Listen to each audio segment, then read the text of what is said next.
Hi Plymouth and Plymouth friends, welcome to the baking of Advent cookies. They are called Angel Eyes. They are a German Advent cookie.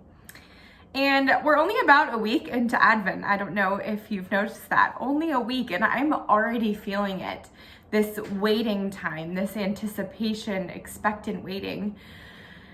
I am sure it comes as no surprise to the majority of you that what I do while I'm waiting is bake. And I'm sure many of you do the same. 'Tis the season for Christmas cookies. So we're home for the holidays this year. And so Plymouth has created a whole bunch of ways to engage with this anticipation season from home. And so if you stop by the church to pick up your Advent bag, you would have found the ingredient list for today's baking creation. And if you didn't pick up a bag, have no fear. The ingredient list is also on the website under the worship tab. Just click on the virtual Advent bag link and you'll be able to download and print all of the elements of the bag, including an ingredient list for today's instruction video. How very handy. Well, I think that's enough waiting, at least for today.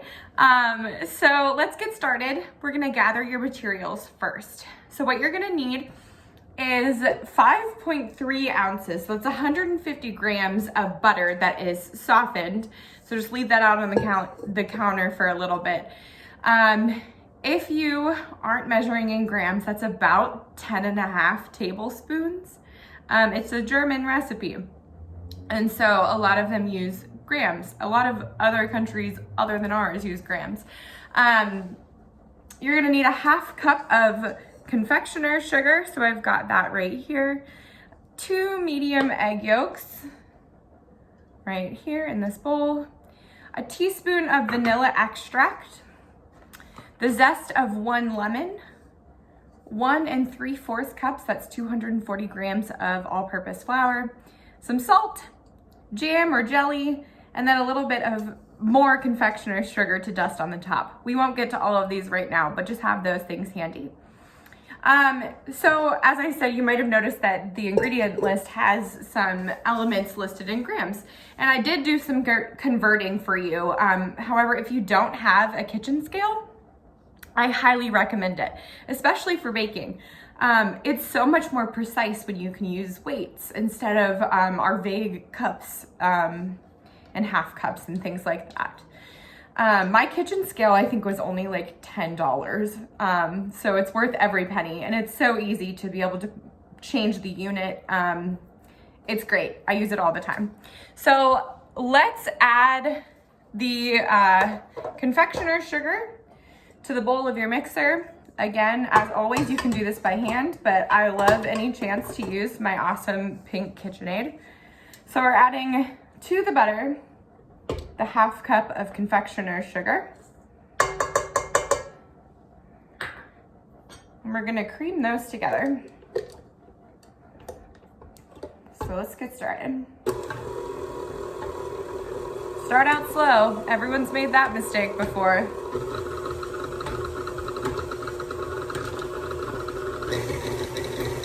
Okay. And you want to beat that until it's fluffy, so keep it going around there for a while.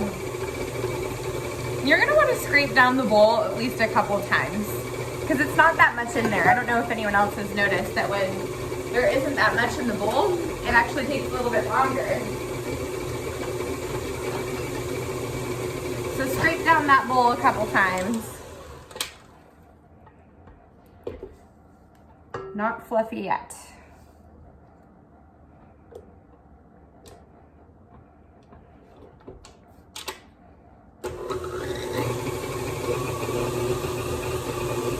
Looking good.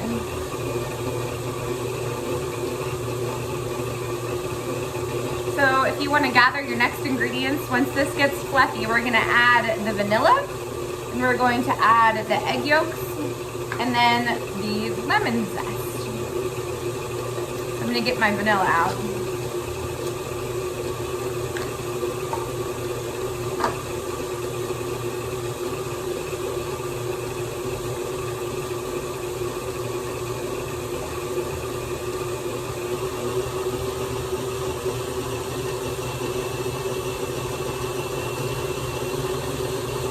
Mine's looking pretty good.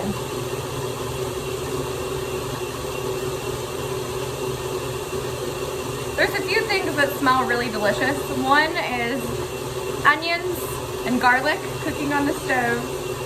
The other thing is sugar and butter. It smells delicious no matter what. Okay, mine's looking pretty good. I would call it fluffy. So we're gonna add that vanilla. So it's a teaspoon of vanilla.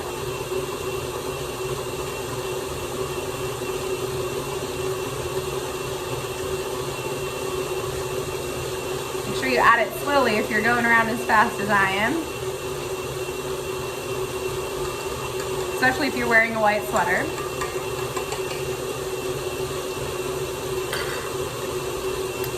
All right.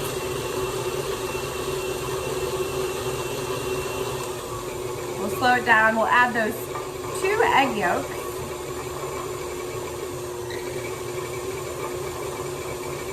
Now, if you've baked with me before, you have noticed that I put everything out in bowls beforehand. I measure everything out, and that is so I don't mess up. It's a really good idea to do that. It seems kind of silly and it feels like it's kind of just for show, but it's not. I have learned that it's a really good thing to measure everything before you get started. All right, and now that lemon zest. I just keep all of my lemon zest right in the zester.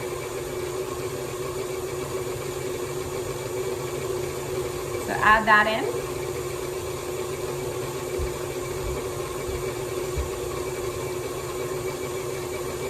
Careful not to zest your fingers, because that's gross. Looking good. All right. And now you're gonna add just a pinch of salt into your flour mixture. So I measured mine all out. And you're just gonna add just a pinch to this flour. Oh, it's more than a pinch. So just a pinch.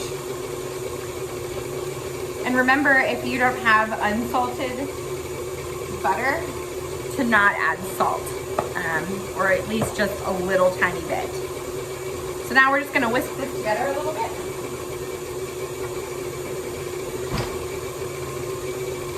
And then slow that way down. Let's scrape the bowls one more time.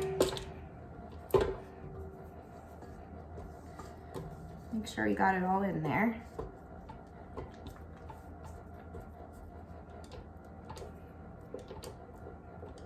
And then, just little bit by little bit, you're gonna add this flour and salt mixture into the butter. Okay.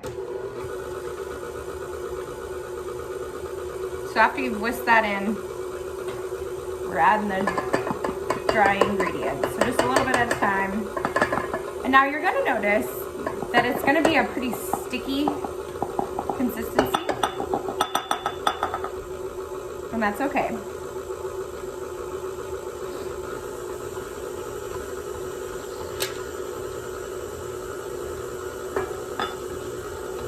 You want it to come together right into a ball. Just until it's combined. You don't want to overwork it. So I'll probably do the last bit with my hands.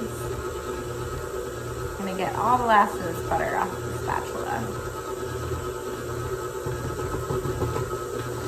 Okay, so I don't want to go any further. I'll let you see it where I stopped it.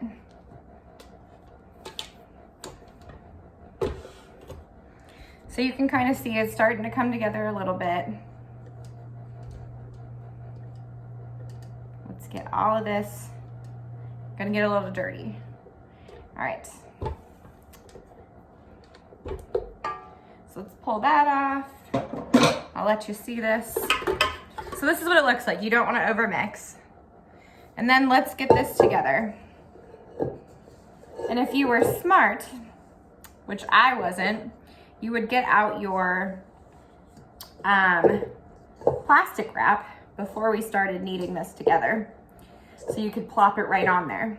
But I might have to go for a rinse beforehand. So just knead this together a little bit.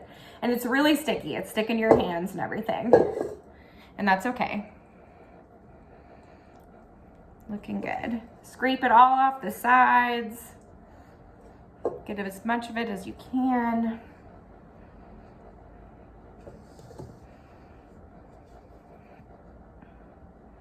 Okay. I know we have a couple amazing cookie bakers in our congregation. So sometimes when I make cookies, I feel a little scared to present them, especially on Saturday night. We've got some good cookies there. Okay. Try to grab as much as you can. Sticky, sticky, sticky. So form this into a nice ball. And then I'm gonna plop mine back in. I'm gonna plop it back into this bowl while I rinse off my hands so I can get out that plastic wrap. So rinse them off.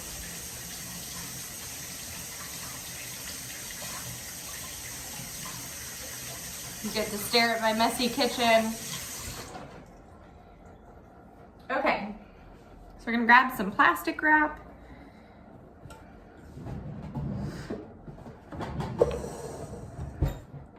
Just lay that right on out. Make sure you get enough that you can cover all the sides. Lay it out. And then plop that right on into the center. It smells delicious. And then wrap it nice and tight right into that ball. You don't need to flatten it out because you're not gonna be rolling it out at all. But you want it to be nice and tightly wrapped. Okay, so we're gonna put this in the fridge now for at least 2 hours. So let's put it in the fridge. We've got 2 hours in there to wait. And while your dough is chilling in the fridge, I'll leave you with a slide that you can just press pause on until you're ready to start the next portion. And if you joined me for Bread Week back before World Communion Sunday, you'll remember that the fruit of the Spirit for that weekend was peace. I know a lot of you joined for Bread Week. A lot of you made it afterwards, but we used slides. I added in some slides that said the word peace because that was the fruit of the Spirit for this week. Well, guess what? This weekend, we are lighting the candle of peace, the Advent candle of peace. No kidding. So I shared with you back during Bread Week that baking is truly peaceful for me. There's these points in the recipe that actually help me think about peace a little bit, what it's like to rest, what peace feels like. I think about how what I'm doing as I bake might help make more peace in the world.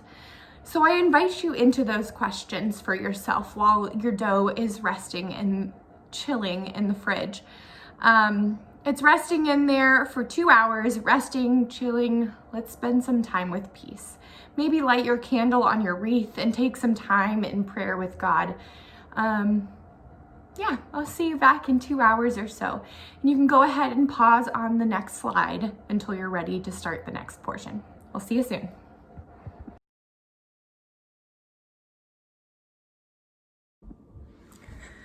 Welcome back. You can go ahead and pull that dough out of the fridge. It's supposed to be in there for at least 2 hours, and mine's been in there for about 2 hours and 15 minutes, and it's pretty firm. It's good. So let's take that out of the fridge, and we're gonna preheat our oven to a strange number, 390 degrees, which is a weird temperature for cookies, but 390 degrees Fahrenheit. And our baking sheets, you're gonna want like 2 baking sheets. You can put them in at the same time. You want 2 baking sheets and line them with parchment paper, and I've already done that. They're all ready to go. And we're gonna turn our attention to our jam. And I wanna show you what I have. You can use whatever jam or jelly that you want. This is one of my favorite ones. It's called Holiday Jam. It's Stonewall Kitchen.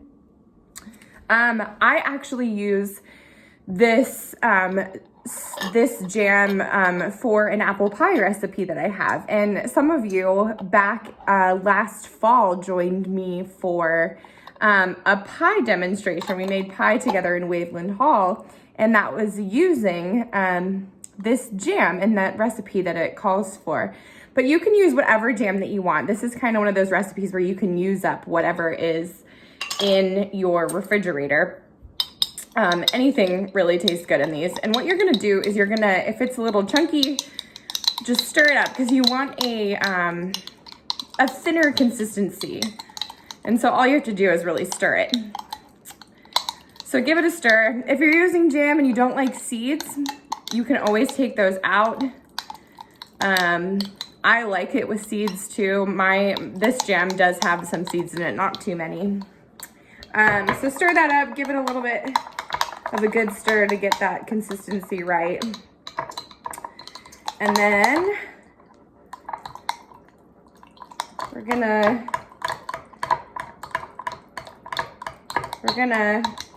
make 25 little balls out of this dough. And it really does make exactly 25. Let's go ahead and do that.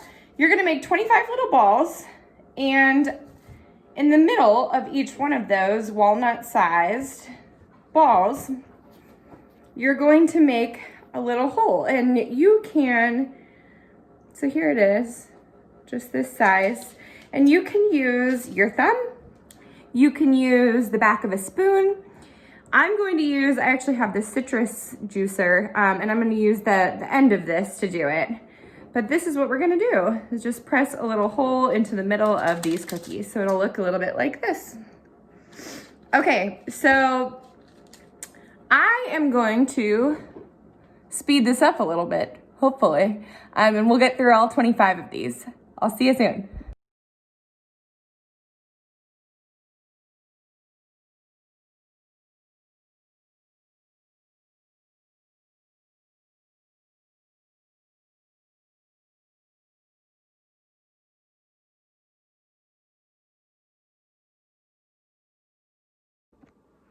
Okay, we're gonna pop those in the oven. We're gonna pop them in the oven for 12 to 14 minutes. Remember, we preheated to 390 degrees Fahrenheit. So we'll put those in 12 to 14 minutes, and while they are baking, we'll pop on that peace slide again, pray that prayer, sit with the word, and we will be back.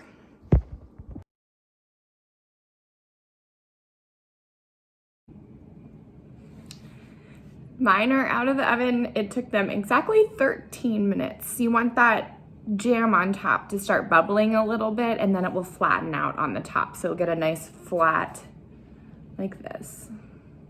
Looks pretty good. It also tastes pretty good because I've already eaten two. So as they begin to cool, you want to wait till they're at least a little bit cool. Don't make them piping hotter. It's just gonna melt on top, but we're just gonna dust them with some confectioner's sugar for a little pretty touch of angel dust. So you just like this. It looks real pretty on top. You can go ahead and do that to all of them.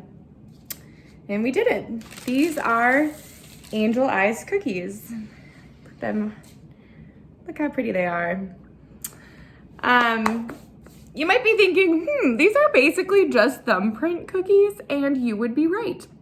They are thumbprint cookies, but this is a German recipe originally, and in Germany they call them angel eyes, and I'm not even going to try to say it in German. I took French.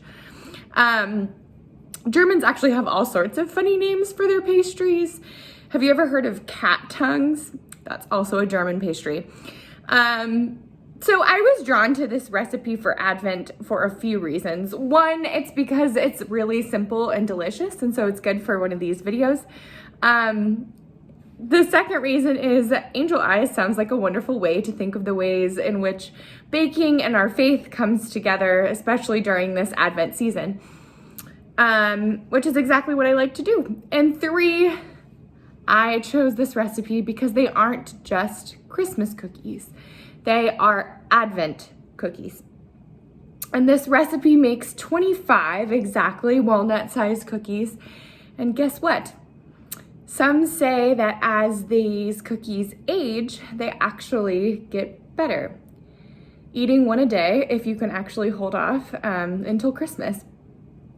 Now, I'm not telling you to do that. And I have not tested it to see if this is true because they don't last that long. But I am constantly amazed by the way in which recipes and baking so naturally weaves into our scriptural lives and our spiritual lives too. So thanks for baking with me this Advent. Please, please, please remember to take a picture of your cookies and tag Plymouth Church, or just send them to me in an email. I love to see them. May the peace of Christ be with you.